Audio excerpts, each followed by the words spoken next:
Being a chartered engineer, acquiring membership from certified management accountants supported me immensely to become a chief executive officer of a reputed company. CME is not only producing professional certified accountants, they have been developing their skills through continuous professional development programs. CMA is keen to develop their communication skills as well through their CMA program. CMA for creating the pathway to being a world-recognized management accountant. Welcome to another discussion of the Guru Kedar program. I will be focusing on a topic which is in the teacher's guide of the business studies for the grade 12. Here I plan to talk about the social responsibility of business. So students, you might have several questions here. Do businesses have social responsibilities? If yes, what are those? And why businesses should fulfill social responsibilities? My focus today is to answer those questions in relation to the syllabi you have for business studies in grade 12.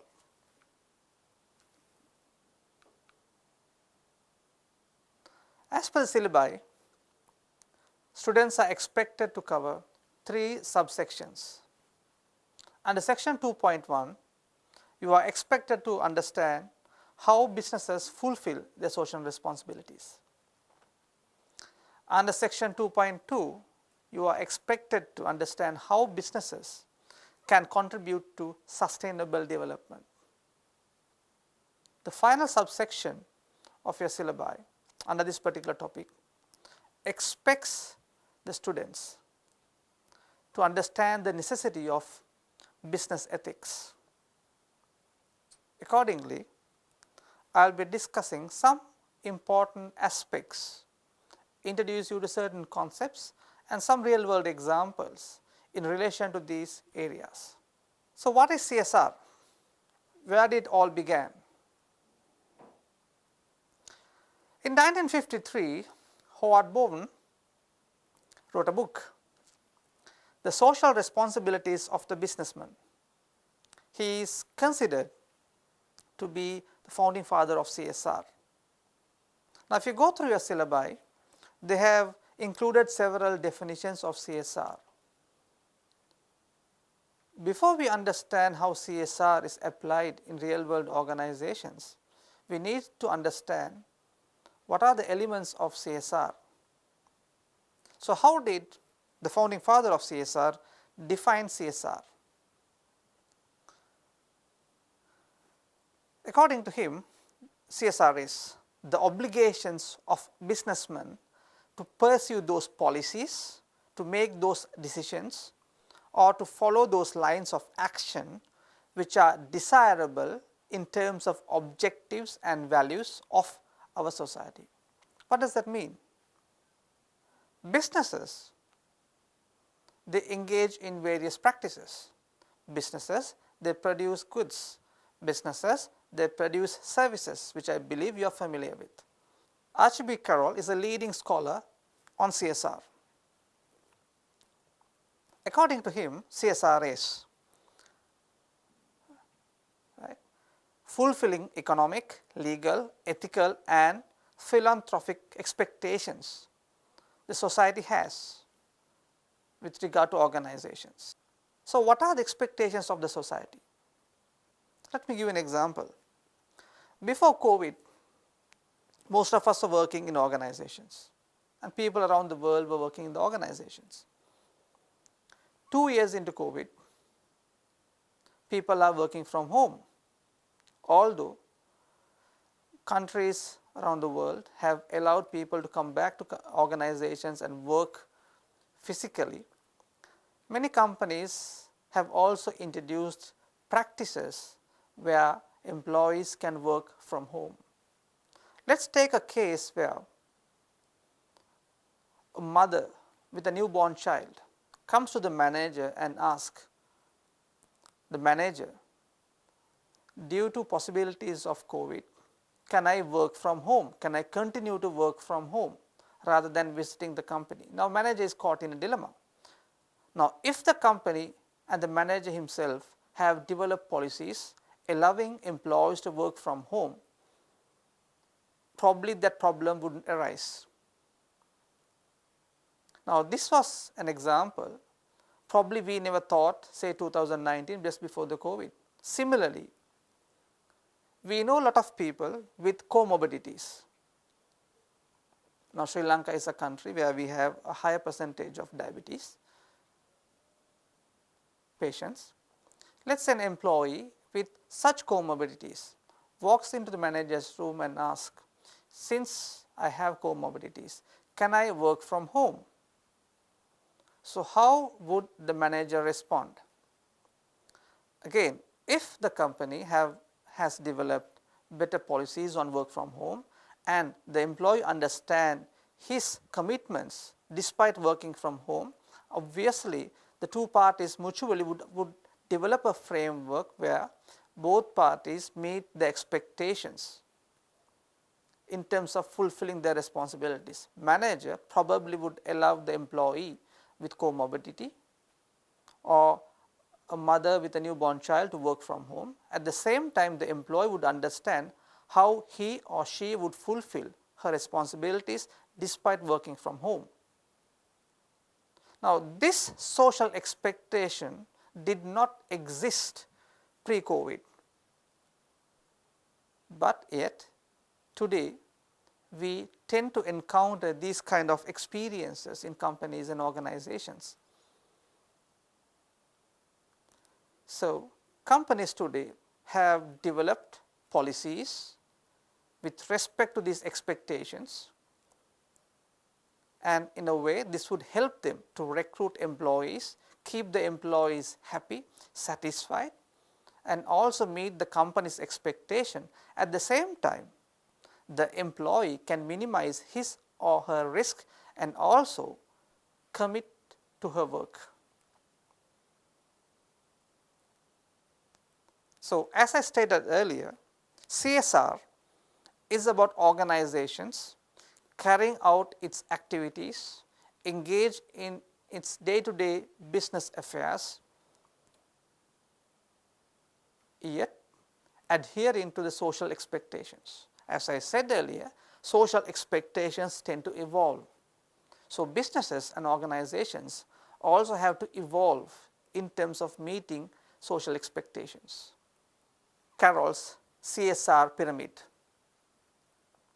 In the previous definition you saw, CSR encompasses 4 areas.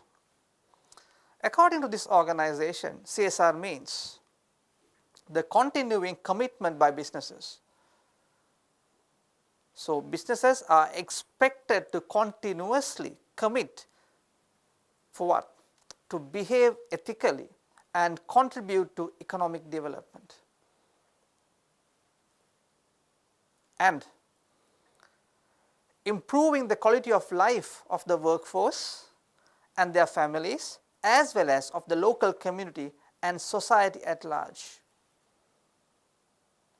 So, like we saw in the earlier definitions, the definition put forward by World Business Council on Sustainable Development too clearly recognize certain aspects of CSR. So, whatever the business might do, they have to contribute to economic development. In doing so, they would try to ensure that the quality of life of their workforce and their families, as well as the local community who depend on company and the society itself is served. The CSR definition by the World Business Council for Sustainable Development also emphasize, as you can see on top, businesses are expected to continuously commit themselves to CSR. Only then companies can bring such improvements. Now, as I explained, covering 3 definitions on CSR,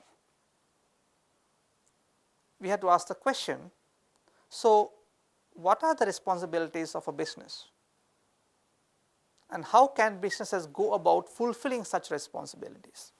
So, some of you might think paying taxes on time to the government, yes, it is fulfilling social responsibility. Any good corporate citizen, a business entity, would pay their taxes on time. As I said previously, paying a fair wage for the employees, paying a fair price for the suppliers, producing quality products. So, consumers' lifestyle can be improved, health could be improved, recruiting employees, giving opportunity when recruiting. So, the question remains now, what are the responsibilities of a business? How can a business go about fulfilling its social responsibilities? Paying taxes, paying a fair wage, paying a fair price. When recruiting employees with different experiences, different backgrounds, belonging to different ethnicities. So, you have a pool of employees that fulfill various diversity requirements in today's context. And this may in a way give a company a competitive advantage, as they would be able to understand problem from different perspectives. Businesses, they have social responsibilities, as I showed earlier, in different aspects. They have social responsibilities in terms of economic aspects. They have social responsibilities in terms of their workforce. They have social responsibilities in terms of the environment. Unlike in the past, today businesses are paying more attention regarding their social responsibilities. Companies that invest on CSR initiatives have been found to increase their image or reputation. At the same time, a company that fails in terms of their social responsibility might also find that their reputation is tarnished. So, today companies carry out various activities, carry out various audits in terms of ensuring that their reputation and image is not tarnished. At the same time, they would engage in CSR in terms of improving the corporate reputation and image. Not only that, companies that are considered more CSR oriented may even charge a premium price because they are fulfilling social expectations. As I said earlier, to whom the responsibility should be fulfilled? Business on a day-to-day basis deals with different types of stakeholders. There are many classifications of CSR stakeholders. There are many classifications of these stakeholders. Some of these stakeholders can be classified as internal stakeholders. Some of these stakeholders can be classified as external stakeholders. For example, employees can be considered as internal stakeholders, whereas customers can be considered as external stakeholders. There are more classifications, such as you can classify stakeholders as primary stakeholders and secondary stakeholders. Who are primary stakeholders? Primary stakeholders are stakeholders who are directly engaging with the company or a business. For example, customers who are buying goods and services, employees who are providing service and obtaining salaries, suppliers who are providing material. At the same time, you have secondary stakeholders like the government, who might charge fines, who might impose taxes, who might charge fees for various permits, licensing. Right. So, there are different ways these stakeholders can be classified. Why does it matter for us to understand stakeholders? Stakeholders in many ways tend to influence how businesses are carried out. When we attempt to relate stakeholders to the concept of social responsibility, businesses can fulfill their social responsibility by understanding the expectations of different stakeholders. Customers, what do they expect from a company or a business? They would expect that they are provided with a good product, a good service at a reasonable price. When I say good product, it would mean product quality, product endurance. Likewise, what do the suppliers expect from a company? That the company at the same time, once they deliver the materials, the company pays them on time. So it is two ways. The customer expects the company to produce quality products, healthy products for example, and charge a fair price. Now, the responsibility of the company is to ensure that they produce goods as expected by the customers. In doing so, there could be certain rules and regulations in terms of the production process where the company would have to fulfill. Suppliers, as I said, they would expect the company to pay them on time. Employees would expect the company to pay them a fair salary. At the same time, the company would expect the employees to ensure that their work is done as expected. Investors, they would invest their money funds. Investors could be individuals, investors could be institutions. And what do the investors expect? Investors in general expects a return on their investment. Whether a company can pay the return on investment as expected by the investors. In today's context, investors' expectations has evolved. In today's context, investors do not only expect a return on investment, they also expect the companies to comply with rules, regulations. Right? Because if a company violates rules and regulations, the company will have to pay fines, they will have to pay legal fees. Now, that in a way can cause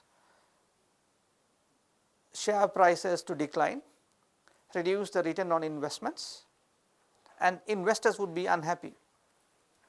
Bankers, what do? Bankers supplies money for companies. They could be short term or long term. Bankers provide various trade and financial services. So, they would expect the company to pay their loans on time.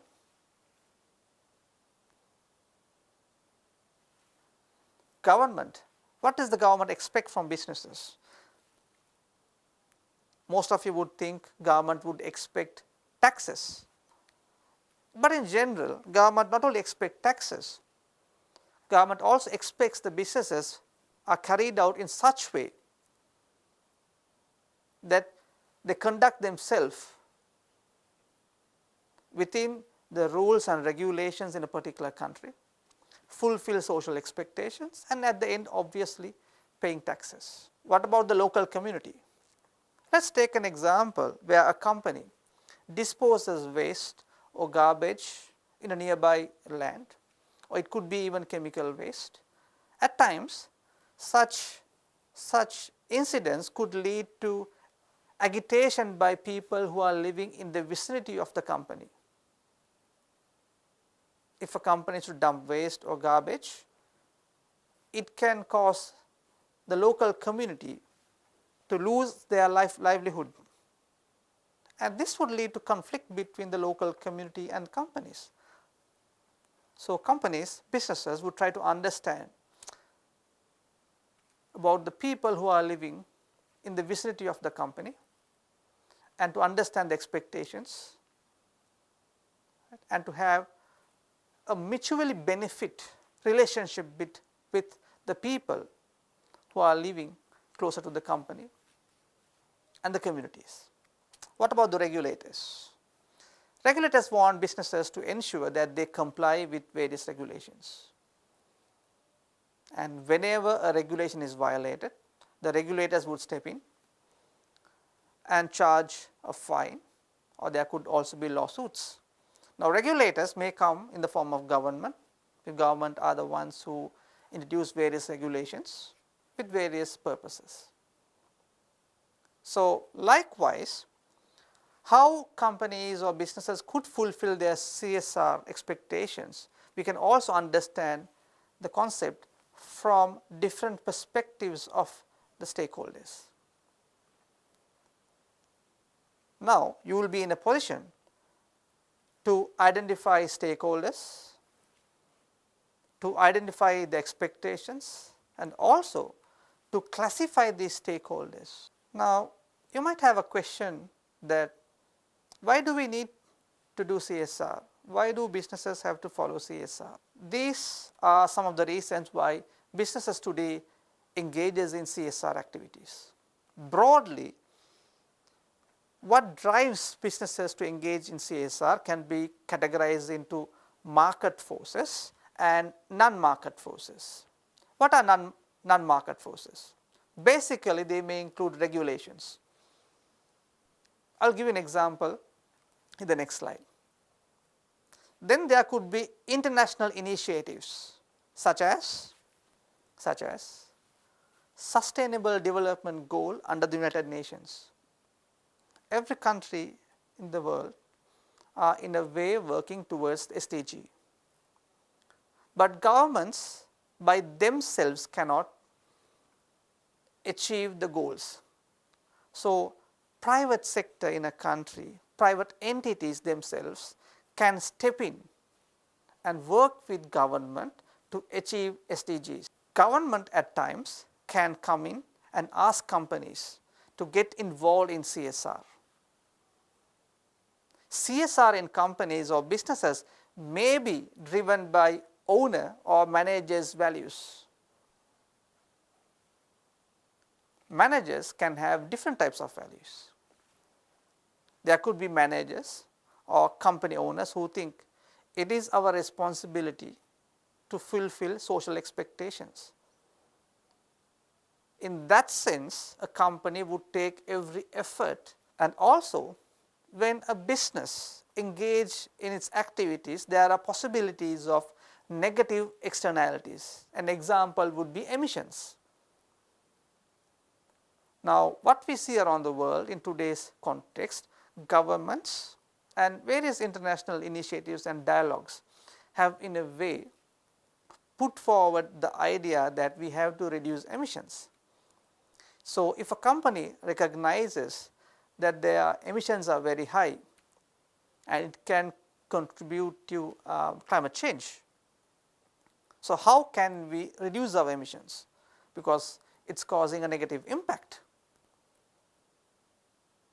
On one side, government can impose regulations. On the other side, we have international dialogues like climate change discussions coming under United Nations, asking countries to reduce emissions, encouraging businesses to adopt practices to reduce emissions. Is another non-market force. What you see here is market forces. Why would CSR be implemented in organizations? One answer is the market forces. These are total opposites of the non-market forces.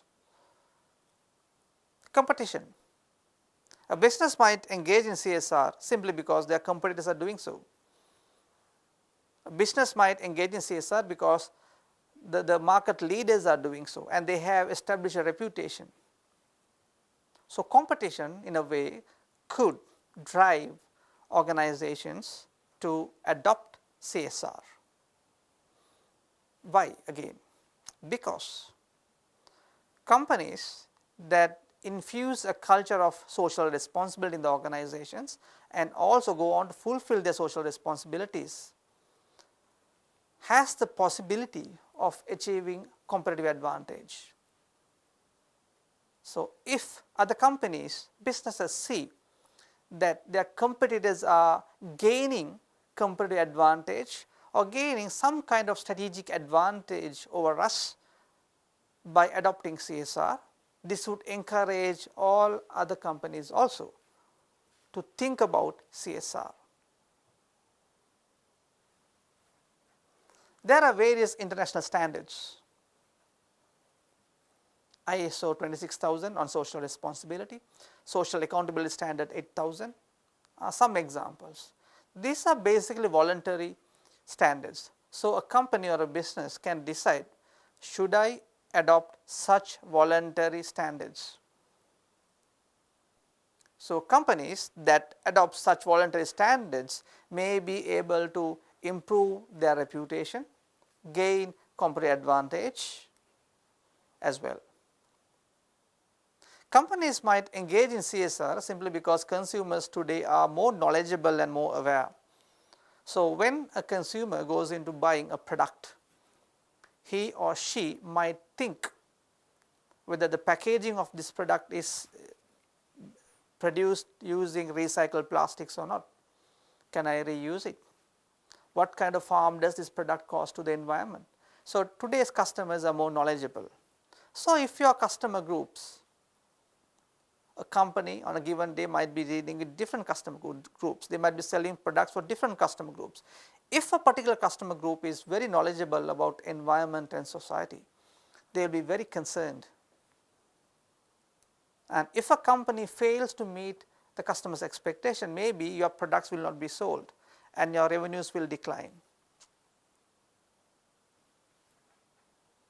And there are various investors that looks into companies before they invest, whether the companies are involved in CSR activities.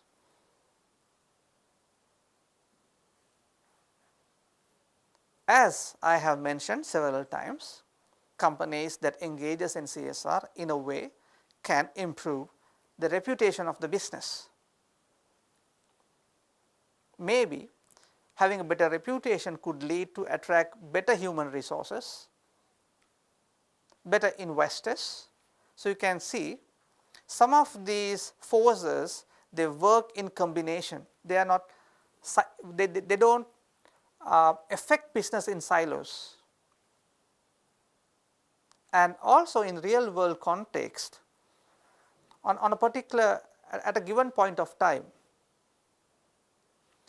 these market forces and non-market forces exist simultaneously. So, if we take a company and ask why they adopt CSR, they would give you answers that may take market or non-market forces together. What you see here in this slide are some examples to the points I raised in the previous slide. In the previous slide I mentioned companies may adopt CSR because of regulations, companies may adopt CSR because of voluntary standards. Around 2013, in India they came up with this 2% law for CSR. Accordingly, it has been made mandatory for companies to spend about 2% from their net profit. And more recent revisions suggest that companies, if they are to spend their CSR money, the government have identified certain areas, and you would see, for example, an area like poverty is also aligns with the Sustainable Development Goals of the United Nations. Right. Now, what you see on the bottom is some of the voluntary standards that exist right now. The ISO 26000 on social responsibility, the social accountability 8000 standard, as well as the more advanced set of accounting standards coming through the Sustainability Accounting Standards Boards that goes beyond these two standards. So, these are some examples how CSR regulations and voluntary standards may drive organizations to adopt CSR in today's context. Some more examples. Now, these are examples that I have taken from Sri Lankan companies from their websites and annual reports. A company might engage to improve empowerment in the community. a company might engage in planting trees. Another example where a company had focused on improving the various tanks we have around the country for agriculture. And also, a particular company had invested on model village. So these are few examples of CSR initiatives taken by companies. So there are many companies in Sri Lanka that does a lot of CSR investment as well as CSR practices. And as I mentioned at the beginning of this session, why do businesses want to engage in CSR? Do they have certain social responsibilities? In a way, the definitions on CSR clearly recognize the importance of this. It's about improving the quality of life of their workforce, employees, and also their families, contributing to economic development, you can see. So what Sri Lankan companies are doing in terms of CSR in a way ticks what's defined in terms of CSR. So far, what I covered was coming under subsection 2.1. The subsection 2.2 expects the students to understand how businesses could contribute to sustainable development. The learning outcomes are this. So what is sustainable development? So in today's world, CSR has evolved to become in a way sustainable development. Today we talk a lot on business sustainability, which also includes CSR. One of the most popular definition on sustainable development came from Brundtland Commission or the World Commission on Environment and Development. The report was known as the Our Common Future. And a more recent report was also produced. It was known as the Future We Want. So how does this particular commission define sustainable development? You can see here, sustainable development according to this particular UN commission is development which meets the needs of the present without compromising the ability of future generations to meet their own needs. Now, what does it mean? Let me illustrate this. Now, what you see here is the world population.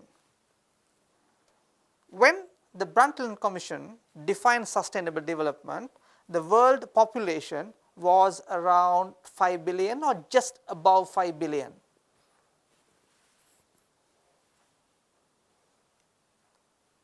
So 23 years ago, the world population was about 5 billion. So what is the population now? It's going to be, in few years, it's going to be 8 billion. So within the last 3 decades, why I say last 3 decades is because about 34 years since the Brundtland Commission's definition, which said that sustainable development means to meet the needs of the present but without compromising the ability of future generations.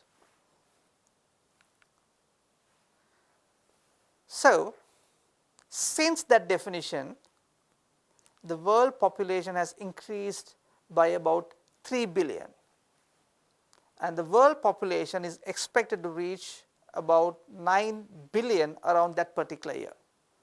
So what are the consequences of this?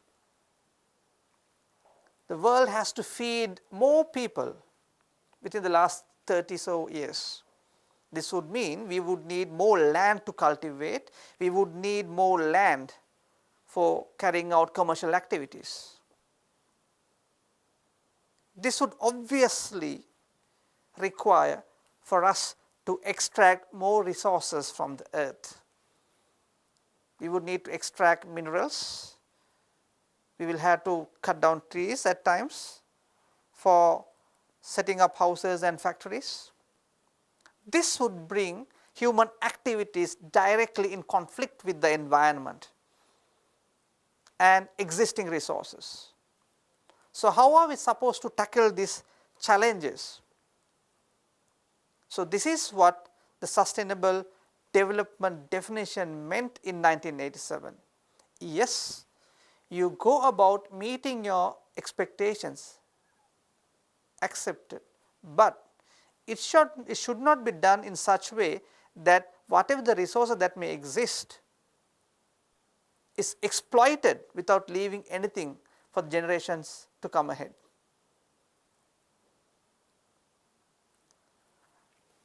So, with the increase of world population,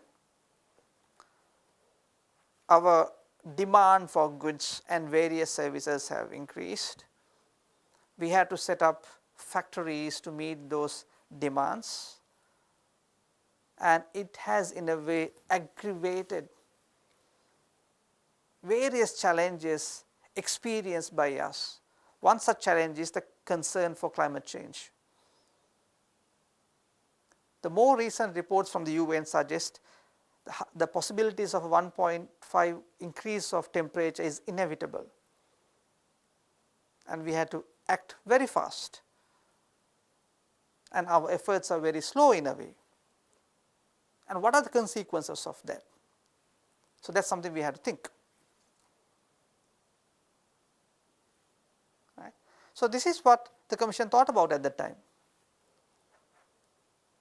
Relating this to Sri Lanka, a very common example that we see on everyday basis is the human-elephant conflict in Sri Lanka. This is in a way mainly caused by the need for land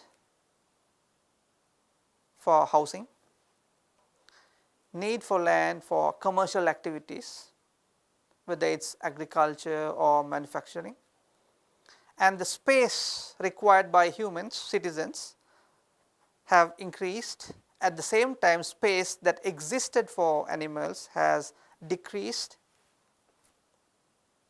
and this in a way has contributed the so called human-elephant conflict in Sri Lanka, one outcome of this.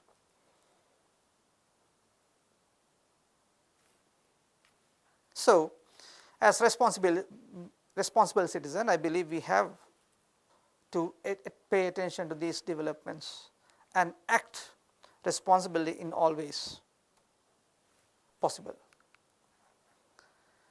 So, how can we understand sustainable development from a business point of view?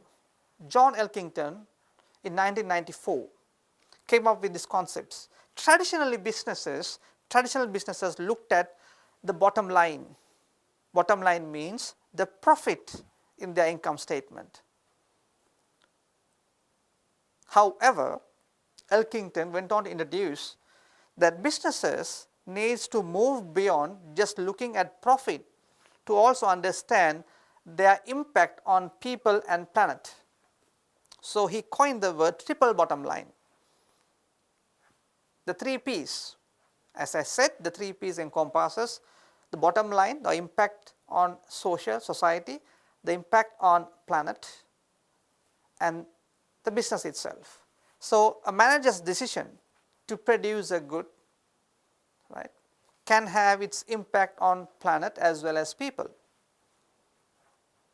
Let us take for example a company, right, produces a particular package in millions in a particular year, understand that their package is causing environmental harm, and the consumers, right, might be throwing away the package and it gets filled in various lands. Right. So, the company might think, can we change this? How can we change this? Can we shift from plastic cartons or packaging to more environmental friendly packaging?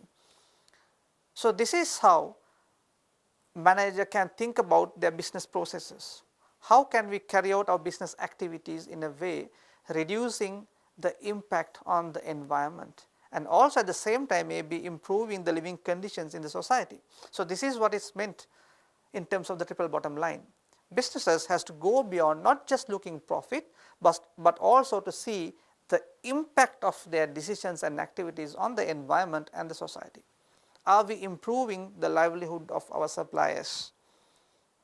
Are we improving the livelihood of our workforce? Are we in a way contributing to the livelihood of the local community who are living nearby? Are we reducing the emissions to reduce the impact on the environment?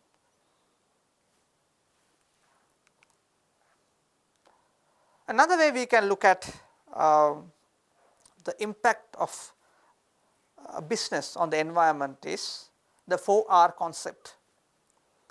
4R stands for reduce, reuse, recycle and restore. So, let us try to understand what do they mean with certain examples. What do we need to reduce? Plastics. There has been a lot of debate in Sri Lanka in terms of the impact of plastics, and the government of Sri Lanka at time have introduced different regulations to reduce or minimize the plastic usage, basically by consumers. So, plastic water bottle have been found, it may even take about 1000 years to fully decompose. So, we have to ask the question, on a given day how many plastic bottles do we use? Are we reusing it? So, there is an urgent need to reduce plastics of this nature as they are causing environmental harm.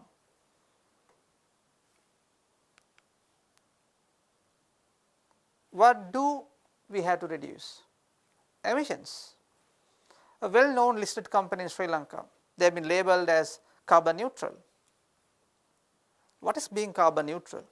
So, a company can look at how much of carbon dioxide do they emit, and are there ways we can absorb. So, there are third parties around the world that could certify a company is carbon neutral. Now, in the case of Sri Lanka, if a company decides to become carbon neutral, it is purely voluntary. There is no regulation or requirement for a company to engage in terms of this particular practice. So, it is purely voluntary. So, like I said, why would a company engage in such a practice despite it being voluntary? So, let me revert back to what I discussed earlier. It could mean competitive advantage. It could mean that they are improving the business reputation. It could also mean that simply because we as a responsible company, we have understood that we have a social responsibility towards our society and environment. And in doing so, we might benefit. In doing so, our reputation would be improved. In doing so, we will get competitive advantage. Fine, accepted. But we are doing simply because we as a responsible corporate, we have to fulfill our responsibilities to society and environment. In doing so, we will benefit. On the other hand, what you see here is Sri Lankan regulation in terms of banning sachets and certain types of plastics. So, we need to reduce emissions, and companies would engage voluntarily to reduce emissions. At the same time, government across the world would impose regulations to reduce.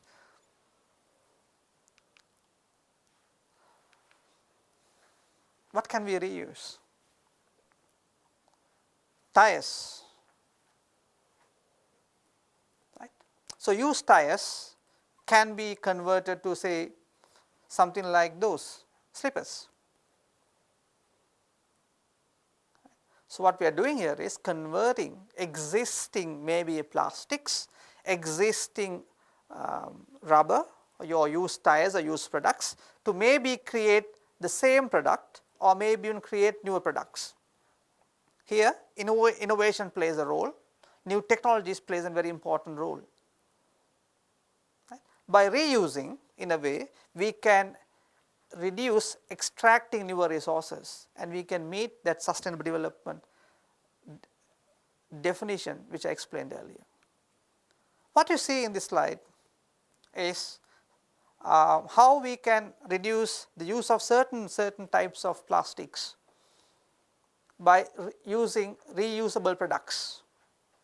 Now, one of the problems the world has experienced is single-use plastics, and some countries around the world have already banned single-use plastics.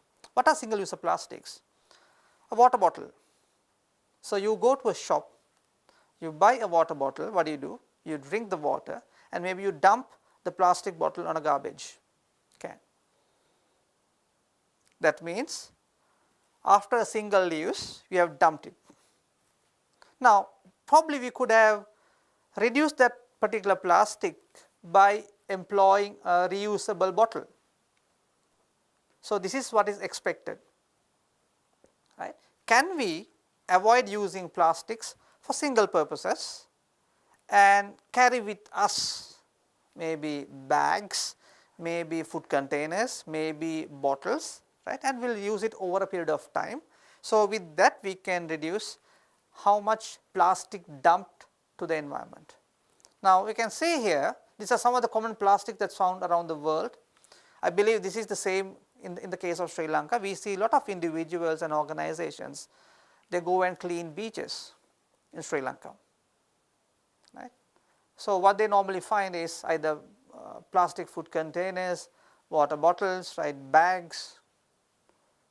So, this particular behavior or dumping plastics whether on beach or roadsides can be reduced significantly by we changing our behavior by adopting reusable solutions. At the same time, companies also can encourage the customers in terms of carrying reusable bags.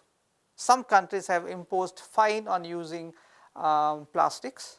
Some countries have introduced regulations in terms of banning certain types of single-use plastics, because countries have recognized this is a problem. Recycle is the third R. Cricket we all love in a way in Sri Lanka, right. So, this particular company, what they have done is, right, they are converting waste, right. So, it is a recycling process, converting waste to Sri Lanka cricket jerseys. So, what you see is, as a part of this particular process, the first important thing is to collect waste.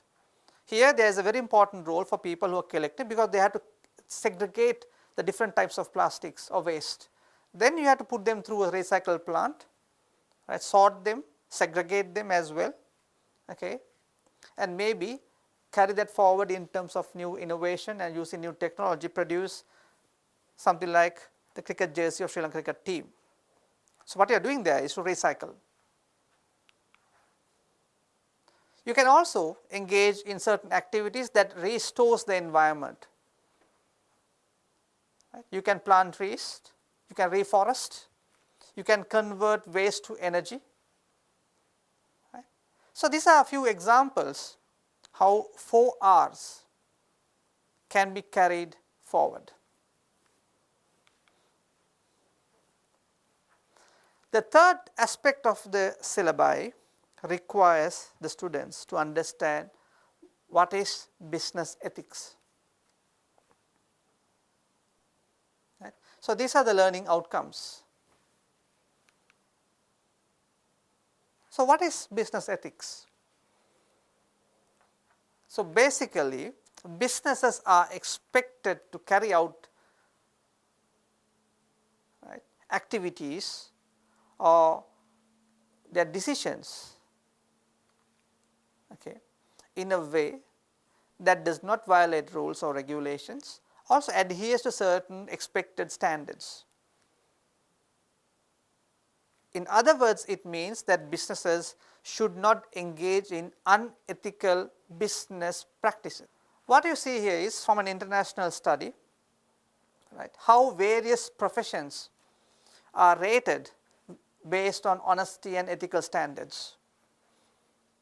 You can see here certain professions like nurses and doctors and pharmacists are rated high, including teachers, and certain professions on the bottom is rated low, That would mean these professions has the lowest honesty or ethical standards. Ethics have two aspects. One is the personal ethics and the professional ethics. But they are interwoven in a way, because in a business you have a manager, right? Manager would be making decisions, and when making decisions he would be informed through ethical code in a particular profession. At the same time, there could be ethical code for an industry, there could be ethical code for a business. At the same time, he or she as a manager, when making decisions, he or she would be influenced by certain moral principles. So that's why I say at times they are interwoven, non-separable. Right? So what are the sources of ethics? How do we learn what is right and what is wrong in a way? We learn what is right and wrong from our peers at workplaces. Right? We learn what is right and wrong from our family and friends, because they educate us, they teach us in different ways. We learn what is right and wrong from the society. Right? We learn what is right and wrong from religion. Right? On the other hand, we have rules and regulations, which is the lowest level of expectation, because everyone is expected to abide by rules, regulations and law in a particular country. Certain professions have certain ethical standards, right? And when you violate such standards, it could be the case that you will lose the license to practice.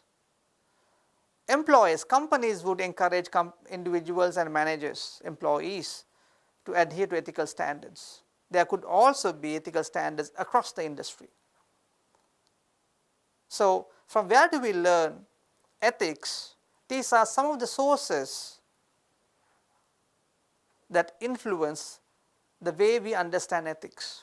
Largely they influence our individual ethical perspective, our moral principles, but then in real world what we do, we take them also into an organization. And our day-to-day decisions in a way also influenced by how do we view ethical standards or ethical expectations. In the case of Sri Lanka, the apparel industry as a whole, it seems they have looked at it and they want to promote Sri Lanka as an ethical sourcing destination. So today many countries are exporting garments. Right? So Sri Lanka is known for its garments and exporting garments, and a very important industry in terms of our economy and also labor force.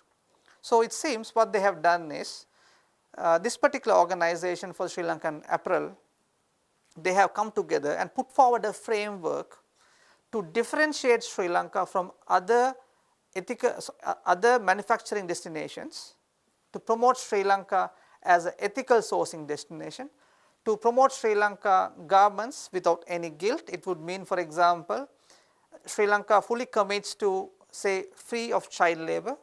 We don't employ child labor, right? We don't employ forced labor, okay? We don't engage in any sort of discrimination, right?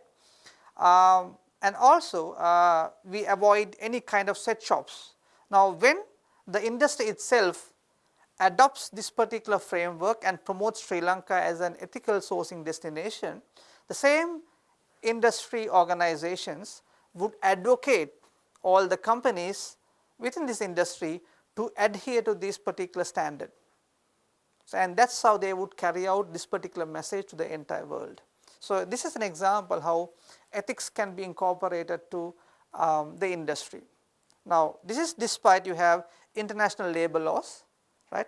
Ethics in this particular case is going beyond that, right, to advocate Sri Lanka as an ethical destination for apparel manufacturing, right, and at the same time, right, avoiding certain issues in the case of labor that is found around the world with regard to apparel industries over the years. This is another international index. You would see Sri Lanka somewhere in terms of red color. That means Sri Lanka's perception with regard to corruption is very poor. Right? So, these are some indications in terms of we understand the context of ethics, because this in a way could have adverse impact on investments. So, an international investor who looks at investing in certain countries might use these kind of indices to recognize or identify what are the destinations suitable for businesses. So, if your country in a way is perceived to be highly corrupt or poor in terms of reputation for corruption, an international investor may not think in terms of investing. Right? This is why it is important that businesses also pay attention to ethics. At the same time, industries also have to pay attention to ethics.